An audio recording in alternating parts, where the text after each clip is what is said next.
الحمد لله رب العالمين والصلاة والسلام على سيد الأنبياء والمرسلين وعلى آله وأصحابه الطيبين الطاهرين ومن تبعهم بإحسان إلى يوم الدين. أما بعد فأعوذ بالله من الشيطان الرجيم. بسم الله الرحمن الرحيم. ولا تباشروهن وأنتم عاكفون في المساجد. صدق الله مولانا العظيم وبلغنا رسوله النبي الكريم. رمضان مبارک خیر برکت کا مہینہ ہے. اس کا انتظار بڑا طویل ہوتا ہے کہ رمضان آئے گا، اور آج دیکھیں پتہ بھی نہیں چل رہا کہ 18 روزے گزر گئے. یہ کمائی کا مہینہ ہے، اور اللہ رب العزت ہمیں احساس نصیب فرما دے جیسی ہمت اور جیسی کوشش اس مہینے میں اجر ثواب کمانے کی، گناہ معاف کروانے کی ہونی چاہیے تھی، وہ ہم سے ہو نہیں پائی. اور ویسے بھی اللہ کی عبادت کا حق تو کوئی ادا کر ہی نہیں سکتا. جن شخصیات نے، جن ہستیوں نے اللہ جل شانہ کی بے پناہ انداز سے عبادت فرمائی، ان میں سب سے پہلا نام سرور کائنات خاتم الانبیاء حضرت محمد مصطفیٰ صلی اللہ علیہ وسلم کا ہے. اور بھی جتنے نبی گزرے، جتنے اولیاء کرام گزرے، صحابہ کرام گزرے، اللہ تعالیٰ کی عبادت انہوں نے ایسی کی کہ ہم ان میں سے بعض لوگوں کی عبادت کو سوچ بھی نہیں سکتے، تصور میں بھی نہیں آ سکتی، اور ہم ان کی نقل، ان کی برابری شاید نہیں کر سکتے. لیکن حضرت محمد صلی اللہ تعالیٰ علیہ وسلم بھی اللہ جل شانہ کی بارگاہ میں یہی کہہ رہے ہیں کہ لا نحصی ثناء علیک اور لا احصی ثناء علیک. اے اللہ، میں تیری ویسی تعریف، ویسی ثنا کر ہی نہیں سکتا جیسا کہ تیرا حق ہے. تو بات یہ ہے کہ ہم کر تو نہیں سکتے، لیکن جتنا ہم کر سکتے ہیں، ہم میں سے کوئی بھی آدمی جب تک کہ وہ اپنے آپ کو دھوکہ نہ دے رہا ہو، یہ نہیں کہہ سکتا کہ میں نے تو بس اخیر کر دی، میں نے تو بہت عبادت کی اس رمضان میں نے تو سارے گناہ بخشوا لیے اس رمضان میں نے تو ایک پلک جھپکنے جتنا لمحہ اور سیکنڈ بھی ضائع نہیں ہونے دیا، اور میں نے تو کوئی بھی خیر کا کام چھوڑا نہیں، اور کسی بھی برائی اور شر کے میں قریب نہیں گیا. اس کا دعویٰ کوئی بھی نہیں کر سکتا. ہاں، ایسا ضرور ہے کہ اگر ہم آدھے منٹ کے لیے بھی آنکھیں بند کر کے اپنے آپ کو سوچیں تو ایسا ضرور یاد آ جائے گا کہ یار اتنا ٹائم تو ہم نے ضائع کر دیا، فضول باتوں میں ضائع کر دیا، غیر ضروری آرام میں، سونے میں ضائع کر دیا، اور بہت ساری اور باتیں یاد آ جائیں گی کہ فلاں نیکی اس طرح اچھے انداز سے میں کر سکتا تھا جو میں نے نہیں کی، اور فلاں کام، فلاں عبادت اس میں میرے کمی رہ گئی. تو احساس جو ہے یہ بہت بڑی دولت ہے. یہ احساس ہو جائے. کہتے ہیں کہ صبح کا بھولا شام گھر آ جائے تو بھولا نہیں کہلاتا.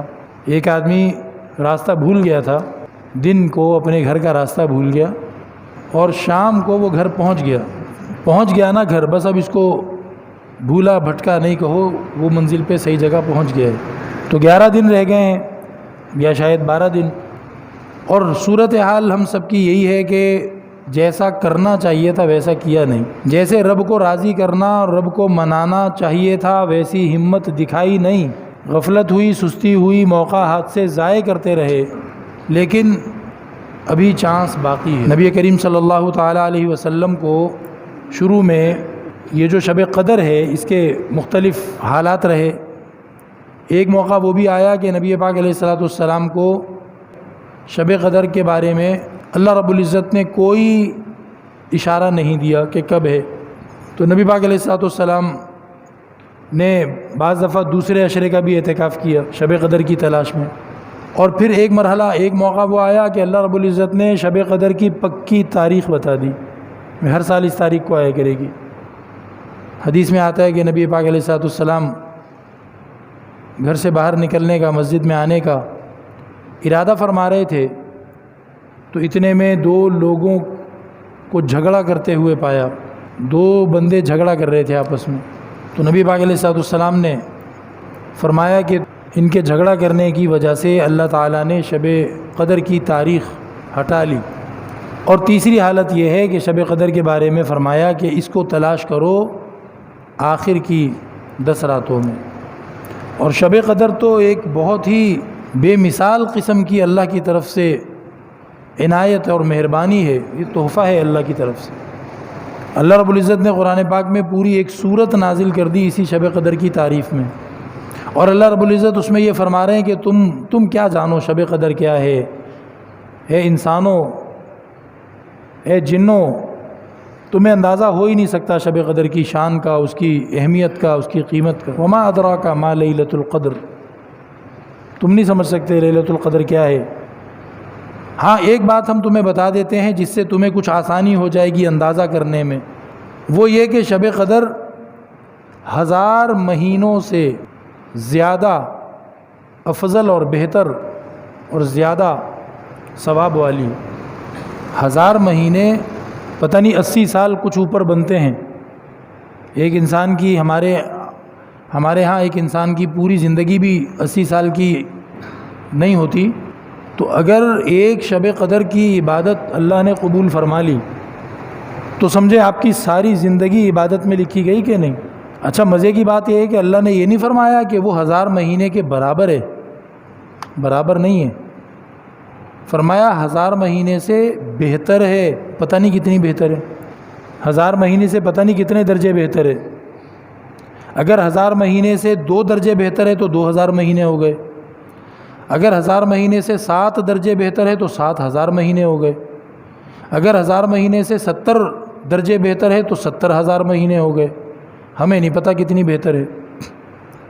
تو اللہ رب العزت نے یہ تو بہت ہی کمال کی چیز عطا فرما دی ہے شب قدر کی عبادت، اور شب قدر جس کو نصیب ہو جائے تو اللہ کی ذات سے امید ہے کہ قیامت کے دن اس کا حساب کتاب نہیں ہوگا، حساب یسیر کا معاملہ فرمائیں گے اللہ تعالیٰ، کیونکہ جتنی اس کی زندگی نہیں ہے اس سے زیادہ تو اس کے نام اعمال میں اللہ نے اپنی مہربانی سے عبادت لکھ دی۔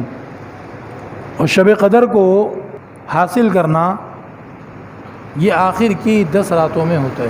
آج 18واں روزہ ختم ہو رہا ہے، ہفتے کو 19واں اور اتوار کو 20واں، بس اتوار کے بعد سے جتنی راتیں آئیں گی عید تک، اب یہ سب راتیں عبادت کی۔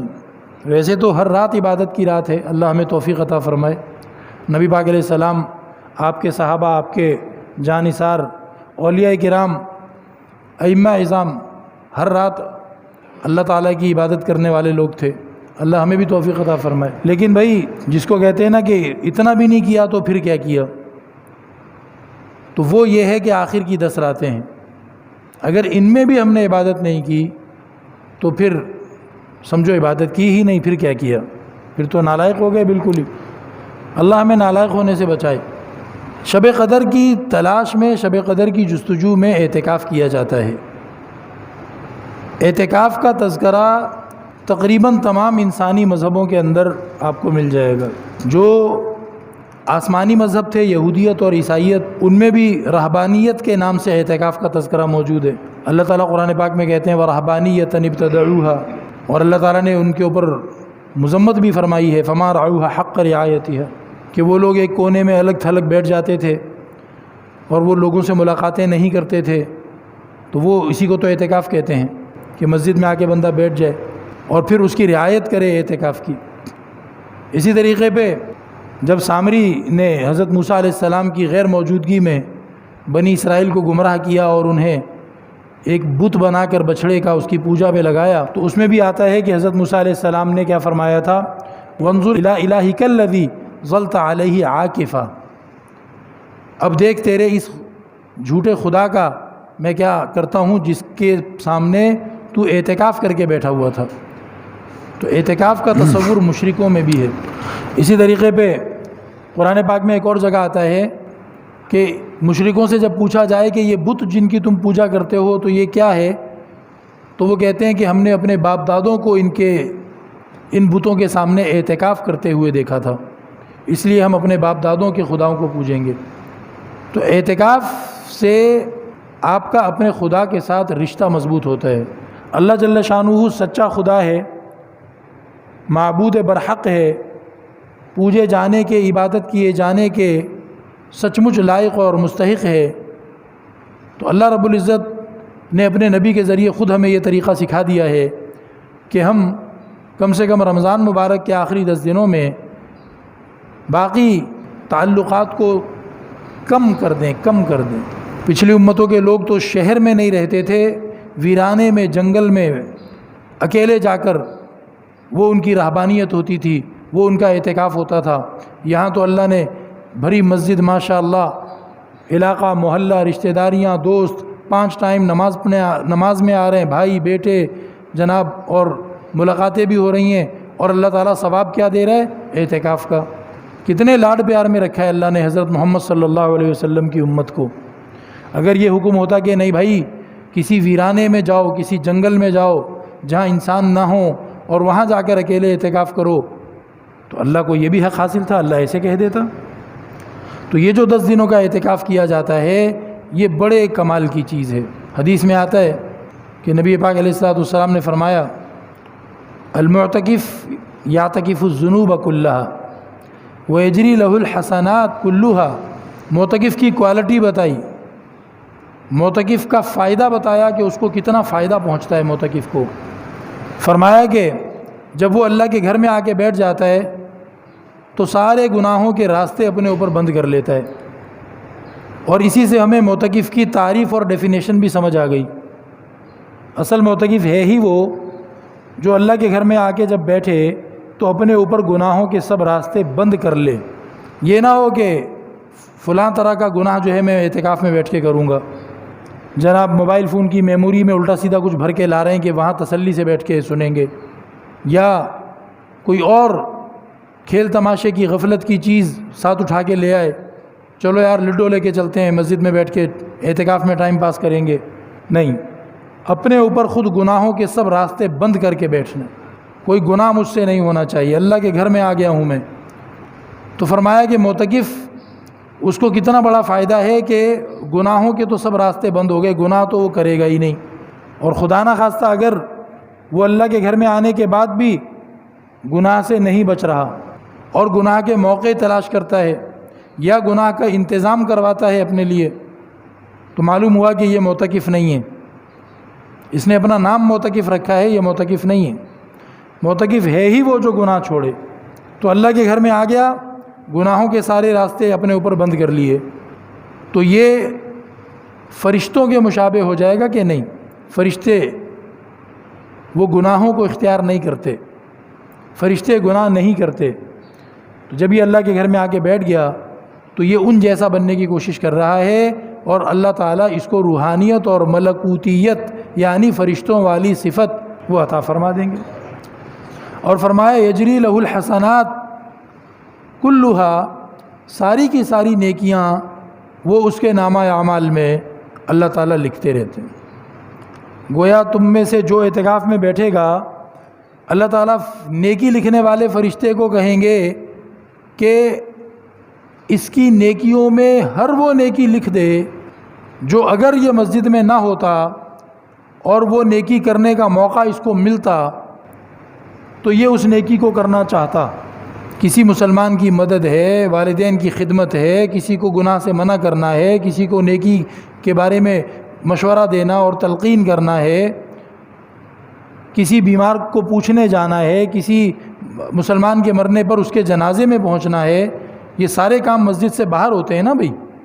دو مسلمانوں میں جھگڑا ناراضگی ہو گئی، ان کی صلح کرانی ہے، اگر یہ مسجد سے باہر ہوتا تو یہ چاہتا کہ میں اس کام کو کروں، ابھی اعتکاف کی وجہ سے یہ نہیں کر پا رہا، تو اللہ تعالیٰ نے فرشتوں کو گویا نیکی لکھنے والوں کو کہہ دیا کہ بس اس کے لیے وہ نیکیاں لکھتے چلے جاؤ نان سٹاپ۔ یہ مسجد میں بیٹھا ہوا ہے یا سو رہا ہے یا بیٹھ کر اپنا لا الہ الا اللہ پڑھ رہا ہے، اور نیکیوں میں لکھا جا رہا ہے کہ جی اس نے اتنے ناراض لوگوں کی صلح کرا دی، اتنے بیماروں کو دیکھنے چلا گیا، سارے ثواب اس کے حق میں لکھے جا رہے ہیں۔ کتنی زبردست نیکی ہے اعتکاف کی نیکی کہ وہ دوسری نیکیوں کو بڑھاتی جا رہی ہے۔ نماز کی بھی یہ شان نہیں بیان کی گئی، یہ نہیں کہا گیا کہ جب تک ایک بندہ نماز پڑھ رہا ہے تب تک اس کو نماز کے باہر والے ثواب بھی ملتے رہیں گے، نہیں، لیکن اعتکاف میں یہ ہے، تو یہ اتنی زبردست نیکی ہے۔ اور نبی کریم صلی اللہ علیہ وسلم نے ساری زندگی ہمیشہ مدینے میں آنے کے بعد اعتکاف کیا ہے، کبھی ناغہ نہیں کیا۔ ایک مرتبہ جنگی سفر میں تھے، جہاد میں، تو نہیں کر پائے، تو پھر اگلے سال ڈبل اعتکاف کیا، 10 دن کا پچھلے سال والا اور 10 دن کا اس نقد سال والا اعتکاف نبی پاک علیہ السلام نے۔ تو معلوم ہوا کہ کبھی بھی حضرت اعتکاف کو چھوڑنا نہیں چاہتے تھے، ہمیشہ اعتکاف کرتے تھے۔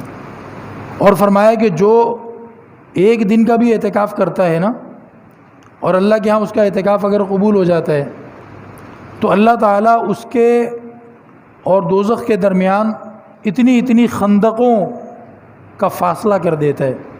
دوزخ کے درمیان اور اس بندے کے درمیان اللہ رب العزت اتنی خندقوں کا فاصلہ کر دیتا ہے، جو دشمن سے بچنے کے لیے بہت چوڑی کھدائی کی جاتی تھی تاکہ دشمن اپنے گھوڑے وغیرہ کے ذریعے چھلانگ مار کے اس طرف نہ آ جائے، تو وہ کافی چوڑی کھدائی ہوتی تھی۔ تو وہ ایک دفعہ اس کو کھودتے تھے تو بڑا چوڑا رکھ کے کھودتے تھے، پھر آگے خالی میدان چھوڑتے تھے، پھر اس کے بعد دوبارہ بہت چوڑی خندق کھودتے تھے، تو وہ بڑا لمبا فاصلہ بن جاتا ہے۔ تو اللہ تعالیٰ ایک اعتکاف کرنے والے کے لیے اتنا دوزخ سے اس کو دور کر دیتا ہے، اس کو بچا دیتا ہے۔ اور ایک حدیث میں فرمایا کہ 40 دن تک اسلام کی سرحدوں پر پہرا دینے کے برابر ثواب، اعتکاف کرنے والے کو 40 دن تک اسلام کی سرحد پہ پہرا دینے جتنا ثواب ہے۔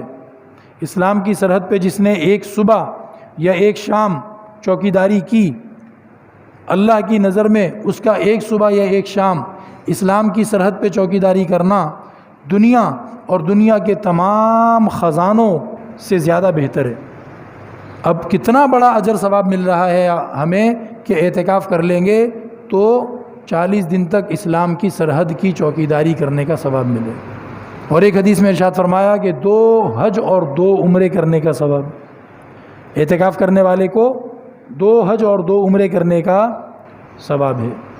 تو تمام دوست خود اعتکاف کی نیت کریں، اگر خود کسی نوکری ملازمت یا کسی اور پریشانی میں ہیں اور نہیں 10 دن نکالنا ممکن نہیں ہے، تو پھر اپنے گھر سے کسی سنجیدہ باوقار سمجھدار بندے کو اعتکاف پہ بٹھائیں، مسجد کا تقدس جو مینٹین رکھ سکے، مسجد کے ادب آداب بحال رکھ سکے، اور اپنے بھی گناہ بخشوائے اور گھر والوں کے لیے بھی توبہ استغفار کرے، ایسے لوگوں کو اعتکاف میں بٹھائیں۔ محلے والوں پر یہ سنت علی الکفایہ عبادت ہے، تو یہ محلے کے ہر گھر پہ گویا کہ لازم ہے کہ وہ اس کی فکر کریں۔ اگر مسجد میں اعتکاف کا شعبہ کمزور پڑتا ہے تو سب پورے محلے کا ہر گھر اس میں گناہ گار ہوگا، اس لیے اعتکاف کے ذریعے مسجد کو آباد کرنا چاہیے، اور ایسے لوگوں کو اعتکاف میں بٹھائیں جو باوقار اور سنجیدہ ہوں، آپ کے بھی گناہ بخشوا کے اٹھیں یہاں سے اور اپنے بھی گناہ بخشوا کے اٹھیں۔ یہ نہ ہو کہ آپ نے اس کو بھیج دیا اور وہ آپ کے لیے بھی گناہ کا سبب بن گیا، آپ نے تو جان چھڑائی، یار یہ تنگ کرتا ہے، یہ جناب گھر میں پریشان کرتا ہے، چلو اس کو مسجد میں باندھ دو، تو مسجد کی بے ادبی کرے گا تو یہ اور بھی غلط ہو جائے گا۔ تو اس لیے اعتکاف کی نیت کریں، اعتکاف کا ارادہ کریں۔ پرسوں اتوار والے دن 20واں روزہ ہے، اتوار کے دن اعتکاف کرنے والے تمام دوست وہ اپنا روزہ جو ہے وہ یہاں مسجد میں جب مغرب کی اذان ہو تو وہ پہلے سے مسجد میں موجود ہوں، تب ان کا اعتکاف ٹھیک ہوگا۔ اور اعتکاف جب شروع ہو جائے تو پھر عید کے دن یعنی چاند رات پر جب عید کی مغرب کی نماز ہوگی، چاند رات کی عید سے ایک دن پہلے جو مغرب کی نماز ہوگی، تو اس کے بعد وہ اعتکاف سے نکلیں گے۔ تو اعتکاف اس نعمت سے محروم نہیں ہونا ہے بھائی، اس کا اہتمام کرنا ہے، اور اللہ رب العزت ہمیں اس کی توفیق بھی عطا فرمائے، خود بھی اس کا ارادہ کریں اور اپنے دوستوں میں، بھائیوں میں، گھر کے بزرگوں میں کسی کو تیار کریں کہ وہ اعتکاف میں شرکت کرے اور اعتکاف کے ذریعے سے سارے گھر والوں کی مغفرت کروائے، سارے علاقے والوں کے گناہ معاف کروائے۔ اللہ رب العزت کسی ایک آدھ کے رونے دھونے کی وجہ سے پوری امت کو معاف کر دیتے ہیں بھائی، کسی ایک آدھ کے ہاتھ اٹھانے اور جھولی پھیلانے کی وجہ سے اللہ پوری امت کو نواز دیتا ہے۔ اس لیے کوئی بھی ساتھی وہ اس میں ہلکا نہ لے اس چیز کو، یہ بڑی قیمتی چیز ہے، یہ بڑی اہم عبادت ہے، اس کا ہمیں شوق ہونا چاہیے۔ اور انشاءاللہ تعالی اگر اللہ کی توفیق سے ہم ایسا کر پائے، اور ہم نے پچھلے سالوں میں ایسا کیا ہے، آگے اس میں مزید بہتری آ رہی ہے انشاءاللہ، تو ہم ساتھیوں کی مستقل ترتیب بھی بنا دیں گے تاکہ ان کا کوئی بھی وقت جو ہے وہ ضائع نہ ہو۔ ایسا نہ ہو کہ فضول باتیں کر کے اپنے وقت ضائع کر رہے ہیں، یا سو کے لیٹ کے پسلیوں میں درد ہو گیا پھر بھی لیٹے ہوئے، کوئی کام ہی نہیں ہے، تو ایسا بھی نہ ہو۔ کبھی ذکر ہو، کبھی تلاوت ہو، کبھی تعلیم ہو، کبھی سیکھنا سکھانا ہو، کبھی نماز کی مشق ہو، تو مختلف چیزیں ہوں۔ اللہ رب العزت ہم سب کو اس کی توفیق عطا فرمائے۔ اللہ تعالی ہمیں ایمان میں ترقی کرنے کی، علم دین کے حاصل کرنے کی توفیق نصیب کرے۔ وآخر دعوانا الحمدللہ رب العالمین۔